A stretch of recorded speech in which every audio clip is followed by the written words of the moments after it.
Assalamualaikum warahmatullahi wabarakatuh. Baiklah teman-teman semuanya, kembali lagi bersama saya Diva Purnamasari dengan NIM 23016133. Saya berasal dari jurusan Pendidikan Bahasa dan Sastra Indonesia. Nah, pada video kali ini kita akan membahas tentang supervisi pendidikan. Nah, tugas video ini ditujukan untuk memenuhi tugas dari mata kuliah Administrasi dan Supervisi Pendidikan yang diampu oleh Bapak Hanif Al-Qadri. Baiklah, pada pertemuan kali ini kita akan membahas tentang supervisi pendidikan, mulai dari konsepnya, tujuannya, serta yang lain-lainnya. Baiklah, langsung saja kita masuk kepada materinya. Nah, teman-teman, dalam bidang pendidikan, apa sih itu supervisi? Nah, supervisi itu berasal dari dua suku kata, yaitu super dan visi. Nah, super sendiri apakah yang terlintas di dalam pikiran teman-teman? Bukan berarti itu seperti Superman ataupun superhero ya. Nah, kenapa dinamakan super? Super itu berarti sesuatu yang bernilai dari kebanyakan orang. Sedangkan vision itu berarti pandangan berpemikiran atau perspektif yang jauh ke depan yang selangkah lebih maju dibandingkan orang lain. Maka istilah supervisi dalam pendidikan dapat didefinisikan sebagai pembinaan, baik itu berupa bimbingan maupun tuntutan dalam perbaikan situasi pendidikan serta peningkatan mutu belajar dan mengajar di lembaga pendidikan. Nah, perlu teman-teman ketahui bahwa orang yang melakukan supervisi di dalam dunia pendidikan dikenal dengan istilah supervisor. Nah, lantas siapa orang-orang yang disebut supervisor bagi pendidik? Nah, supervisor merupakan istilah bagi mereka yang mampu menstimulasi, mengkoordinasi, dan melakukan pembimbingan secara kontinu kepada pendidik, baik itu secara individu maupun secara kelompok, agar pendidik itu lebih paham dan efektif dalam menjalankan fungsi pendidikan. Nah, sedangkan menurut Barken on Broker menyebutkan bahwa supervisi dalam dunia pendidikan itu didefinisikan sebagai suatu teknik layanan yang bertujuan untuk memperbaiki secara bersama-sama segala sesuatu faktor yang ada dan yang mempengaruhi pertumbuhan serta perkembangan anak dalam proses pembelajaran. Nah, dari pengertian tersebut dapat kita ambil inti ataupun ruang lingkup dari kegiatan supervisi pendidikan ini adalah kegiatan memperbaiki segala sesuatu faktor yang berkaitan dengan pertumbuhan dan perkembangan peserta didik dan menjalankan proses pendidikan di lembaga pendidikan. Nah, selanjutnya kita akan membahas tujuan dari kegiatan supervisi pendidikan. Apa tujuan dari kegiatan supervisi pendidikan? Tujuan dari supervisi dalam dunia pendidikan adalah memberikan layanan sekaligus bantuan kepada guru untuk dapat meningkatkan kemampuan skill ataupun mutu guru dalam mengajar di kelas, sehingga otomatis dapat meningkatkan mutu atau kualitas pendidikan di Indonesia yang berbeda dengan zaman sebelum kemerdekaan, di mana kegiatan supervisi pendidikan pada zaman itu dilakukan hanya untuk bertujuan mencari-cari kesalahan dalam proses penyelenggaraan pendidikan tanpa memberikan penyuluhan atau arahan dari supervisor kepada guru untuk memperbaiki kesalahan dan meningkatkan pendidikan yang ada di sekolah. Lantas, apa saja ruang lingkup atau sasaran dalam kegiatan supervisi dalam dunia pendidikan ini? Nah, sasaran dari kegiatan supervisi di dunia pendidiklah yang pertama, untuk mengembangkan kurikulum yang sudah dijalankan di lembaga pendidikan. Selanjutnya, untuk meningkatkan kualitas proses belajar mengajar di lembaga pendidikan. Dan yang terakhir adalah untuk mengembangkan kemampuan dan kualitas dari guru ataupun staf yang terlibat dalam proses belajar mengajar di lembaga pendidikan. Lantas, bagaimana prinsip dalam menjalankan kegiatan supervisi di dunia pendidikan? Prinsip-prinsip utama dalam kegiatan supervisi di dunia pendidikanlah yang pertama, ilmiah. Bagaimana yang dimaksud dengan prinsip ilmiah ini? Prinsip ilmiah ini mencakup 3 unsur, yaitu sistematis, yang berarti kegiatan supervisi pendidikan itu harus dilakukan secara teratur, terencana, dan kontinu atau berkelanjutan. Selanjutnya ada unsur yang objektif. Apa yang dimaksud dengan unsur objektif?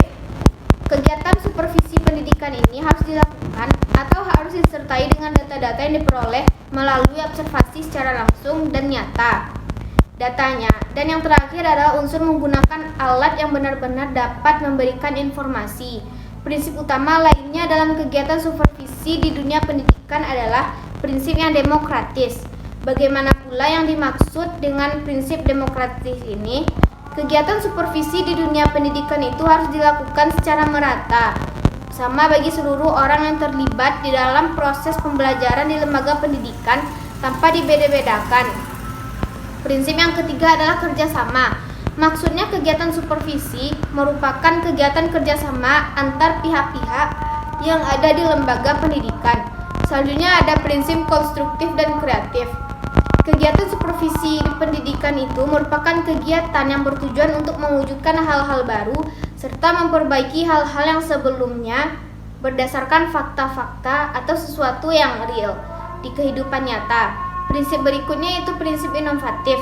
Maksudnya adalah kegiatan supervisi pendidikan ini merupakan kegiatan yang bertujuan untuk menciptakan sesuatu hal yang baru demi kepentingan atau kemajuan peserta didik di lembaga pendidikan. Dan prinsip yang terakhir dalam menjalankan kegiatan supervisi di dunia pendidikan adalah aman dan reflektif.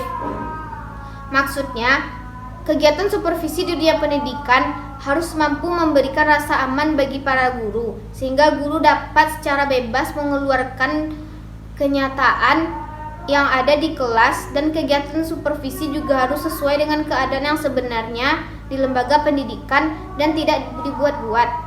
Nah, perlu teman-teman ketahui bahwa terdapat beberapa prinsip yang harus dihindari dalam pelaksanaan kegiatan supervisi di dunia pendidikan.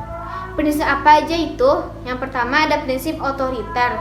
Maksudnya, kegiatan supervisi pendidikan merupakan kegiatan yang mencari-cari kesalahan guru secara sengaja. Nah, prinsip ini tidak boleh dilakukan dalam menjalankan kegiatan di supervisi di dunia pendidikan. Prinsip selanjutnya yang harus kita hindari yaitu prinsip ketinggian pangkat. Maksudnya, kegiatan supervisi di dunia pendidikan itu harus dilaksanakan secara merata bagi seluruh orang yang terlibat dalam sekolah tanpa membeda-bedakan kegiatan supervisi. Karena supervisi itu memiliki hak yang sama bagi semua orang. Dan yang selanjutnya yang perlu dihindari dalam kegiatan supervisi pendidikan yaitu tidak dapat menciptakan hasil yang cepat, karena kegiatan supervisi memerlukan proses yang sangat panjang sehingga hasilnya itu tidak dapat dilihat secara instan. Dan yang terakhir adalah kegiatan supervisi pendidikan itu tidak boleh lepas dari tujuan utama pembelajaran. Maksudnya, tidak ada kepentingan-kepentingan lain dalam menjalankan kegiatan supervisi pendidikan. Selanjutnya, kita akan membahas fungsi-fungsi yang sebenarnya dari kegiatan supervisi. Apa saja fungsi dari kegiatan supervisi dalam dunia pendidikan? Yang pertama adalah untuk mengkoordinasi semua urusan sekolah.